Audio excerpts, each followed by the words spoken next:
Bell UH-1 Iroquois utility helicopter, better known by its iconic nickname, the Huey, stands as one of the most recognizable symbols in military aviation history, forever tied to the Vietnam War.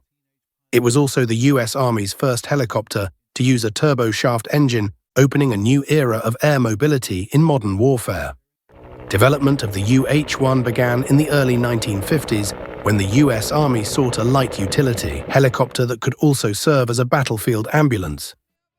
The prototype, designated XH-40, first flew in 1956, and by 1959 the UH-1 Iroquois entered production. The designation HU-1, Helicopter Utility 1, quickly morphed into Huey among U.S. troops, a nickname so popular that Bell even engraved it onto the aircraft's control pedals. Although in September 1962, the Pentagon standardized the designation to UH-1, Utility Helicopter 1, the name Huey stuck for decades. In terms of design, the UH-1 was a medium helicopter with a semi-monocoque aluminum fuselage, a two-blade main rotor, and simple skid landing gear. The early UH-1A was powered by a Lycoming T53L-1A turboshaft engine producing 770 horsepower with a maximum speed of about 217 kilometers per hour. Later variants like the UH-1D/H, introduced in 1966, carried engines nearly twice as powerful, producing 1,400 horsepower, while their lengthened fuselages increased troop capacity from 6 to 8 soldiers in the early models to 10 to 12 soldiers.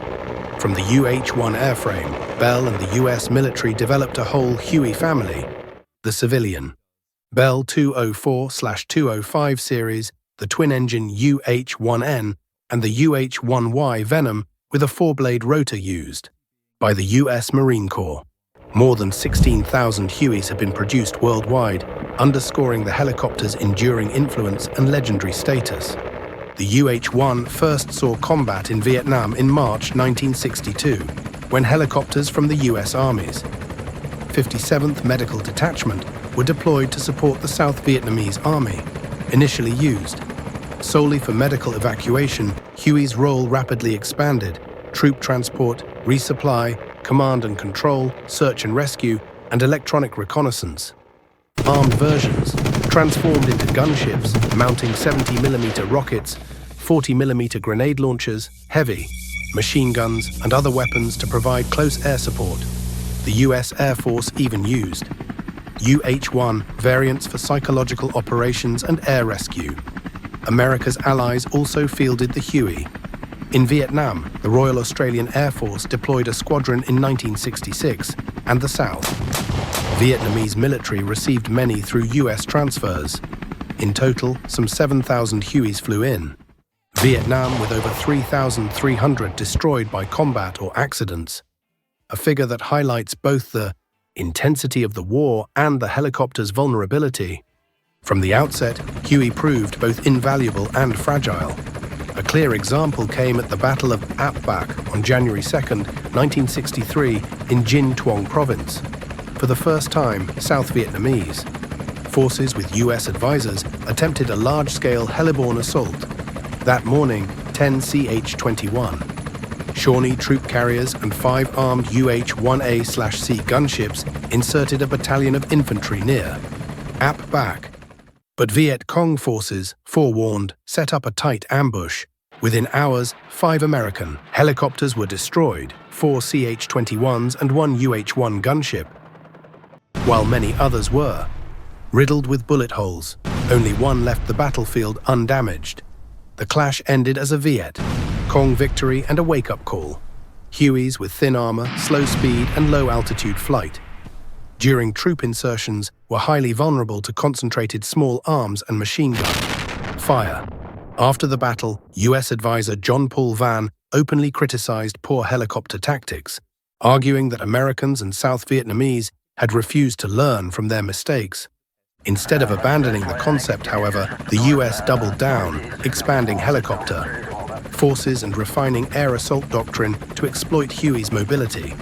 By the mid-1960s, the U.S. introduced thousands of UH-1s into Vietnam to implement the air, cavalry concept, a modernization of mounted cavalry using helicopters to move troops swiftly and unpredictably into combat zones. In 1965, the 1st Cavalry Division, Airmobile, arrived in South Vietnam with hundreds of Hueys. Soon after, they fought their first major battle against North Vietnamese Army regulars, the Battle of Ia Drang Valley in Pleiku Province, November 1965. This was the first full-scale clash between U.S. ground forces and the North Vietnamese Army, and the first time helicopters were used en masse to insert troops in a division-level battle at Ia Drang. The U.S. put the airmobile concept to the test. The 1st Battalion, 7th Cavalry Regiment was flown directly into Landing Zone X-ray, a clearing barely 100 meters long, deep, inside enemy-controlled territory. To insert all 450 men, 16 Hueys shuttled back and forth in multiple lifts, each carrying about 10 soldiers. The operation took hours, with each round trip averaging 30 minutes. The sudden U.S. presence forced North Vietnamese forces to abandon their planned attack on Plei My camp and confront the Americans immediately. From November 14th to 16th, Ia Drang became a brutal test of survival. U.S. troops surrounded by several North Vietnamese battalions relied on artillery air support, including the 1st Tactical, use of B-52 bombers, and non-stop Huey supply and evacuation flights. In response, North Vietnamese forces adopted the tactic of hugging the belt, closing in for close-quarters combat. That nullified much of America's firepower advantage. This method became a hallmark of Vietnamese tactics, blunting the helicopter's effectiveness. Both sides claimed victory at Ia Drang. Americans pointed to successful large-scale air mobility, while the North Vietnamese proved they could counter U.S. firepower with new tactics. What is undeniable is that from Ia Drang onward, Hueys defined U.S. strategy in Vietnam, forcing the enemy to adapt continually. The bravery of Huey crews was legendary. Pilots not only inserted troops, but also flew critical resupply and medevac missions under fire. When casualties mounted, Hueys repeatedly risked destruction to land in tiny clearings, unloading ammo and water, then evacuating the wounded under intense fire. One iconic story is that of Major Bruce P. Crandall, commander of a Huey company in the 229th Assault Helicopter Battalion. On November 14, 1965, during Ia Drang, medevac helicopters refused to fly into Landing Zone X-ray due to heavy fire. Crandall, flying an unarmed UH-1D, volunteered to go in himself. Alongside Captain Ed Freeman, he made repeated landings, stripping out seats to carry more wounded. Over the course of 22 flights that day, Crandall rescued 70 soldiers. In 2007, he was awarded the Medal of Honor for his heroism. Equally moving was the story of Major Charles L. Kelly, commander of the 57th Medical Detachment.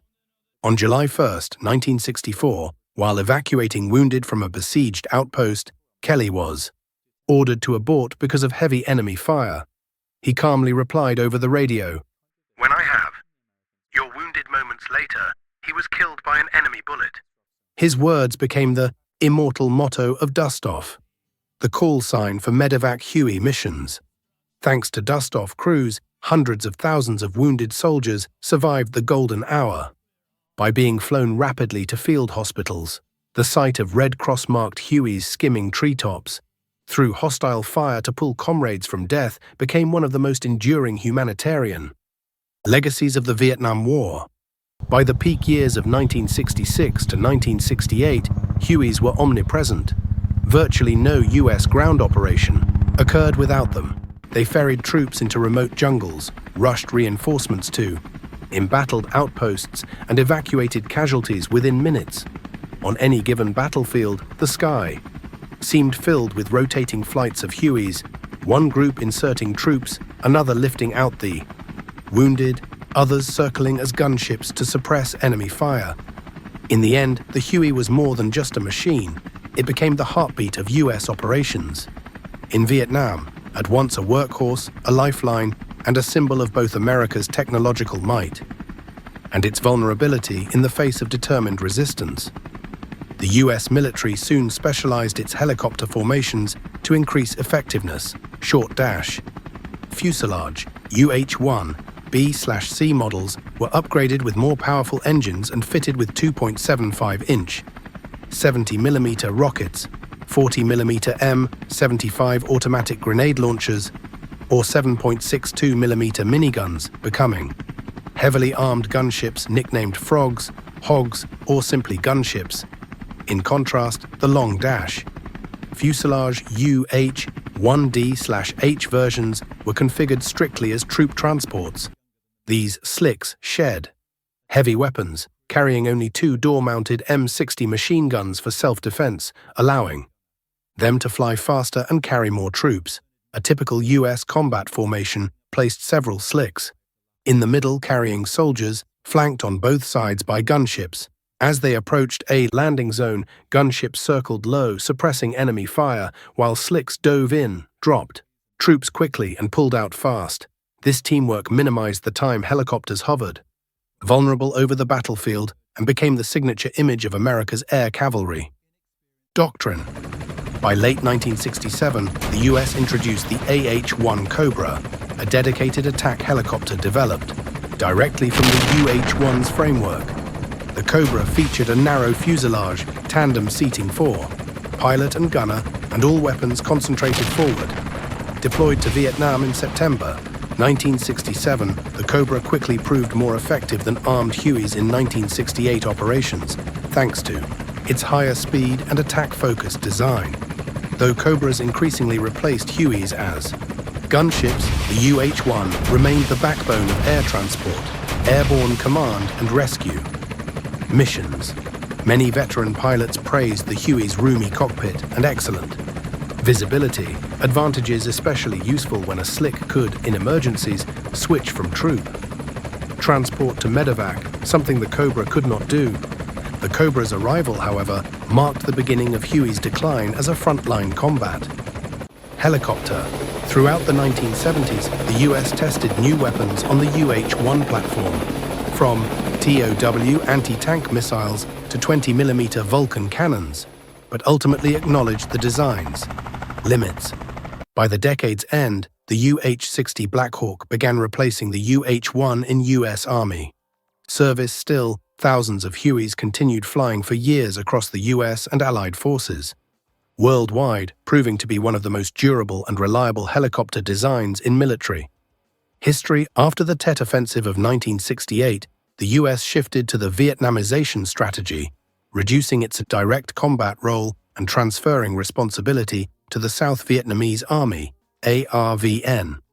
Hundreds of UH-1s were handed over, enabling the Republic of Vietnam Air Force to form transport and gunship squadrons.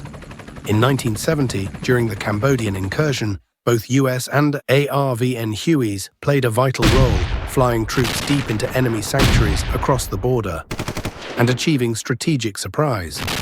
But the greatest test came in early 1971 with Operation Lam Son 719, the largest helicopter assault of the war.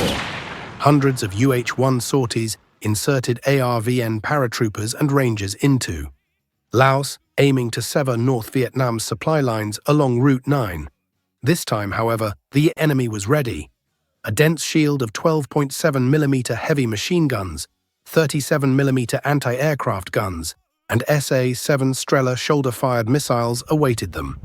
On the first day alone, February 8, 1971, 7 helicopters were shot down, with many others badly damaged.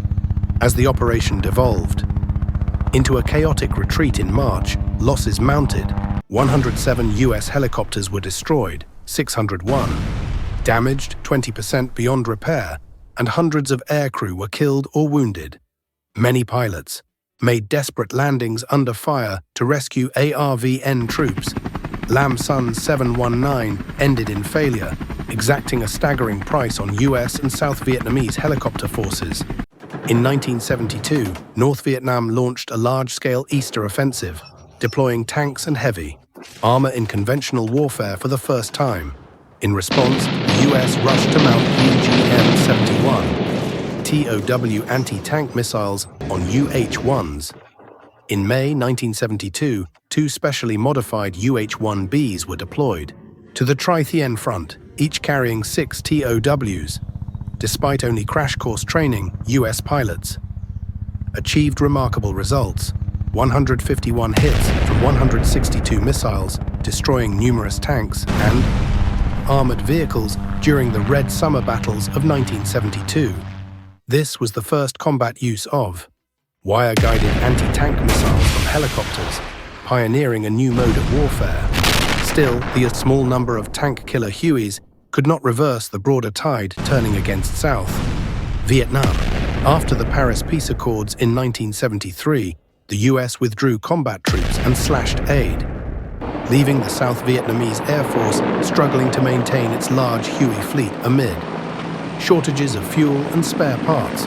By April 1975, as Saigon collapsed, Hueys once again filled the skies in Operation Frequent Wind, the largest helicopter evacuation in history. Hundreds of ARVN Hueys carried soldiers and families to the US fleet offshore. Carrier decks overflowed, forcing sailors to push some 45 Hueys and at least one CH-47 Chinook into the sea to make room. Many South Vietnamese pilots, after dropping off loved ones, flew their Hueys out over the ocean, bailed out, and let the helicopters crash into the waves. The chaotic, tragic scenes of April 29th to 30th, 1975, closed the bloody chapter of the Huey in Vietnam, an icon of US mobility and sacrifice, and a haunting emblem of the war's bitter end. Looking back, the Bell UH-1 Huey emerges as a double-edged symbol. On one hand, it embodied America's new doctrine of air mobility, reshaping battlefield tactics and ushering in the era of modern air cavalry.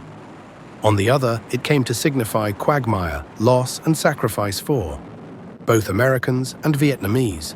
Between 1962 and 1973, 7,013 Hueys of various types served in Vietnam, with 3,305 destroyed.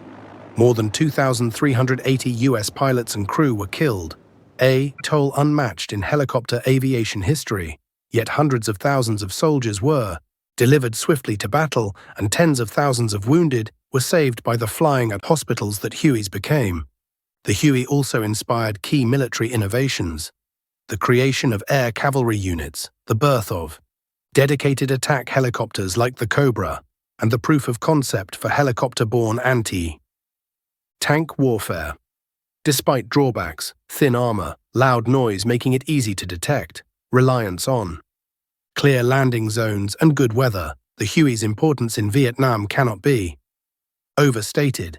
It became an extension of the soldier, revolutionizing how wars could be fought in jungle terrain. Even today, the unmistakable whoop-whoop-whoop of Huey rotor blades evokes memories of Vietnam more than any other sound. From rice paddies of the Mekong Delta to the rugged peaks of the Central Highlands, Hueys once beat their way through the skies day and night. And, above all, the haunting image of a UH-1 lifting evacuees from the US Embassy roof in Saigon, April 1975, remains one of history's most enduring symbols of war and its end. The Huey, legend of the Vietnamese skies, will forever stand as both a testament to the leaps of military technology and a memorial to the loss, courage, and sacrifice of a war never to be forgotten.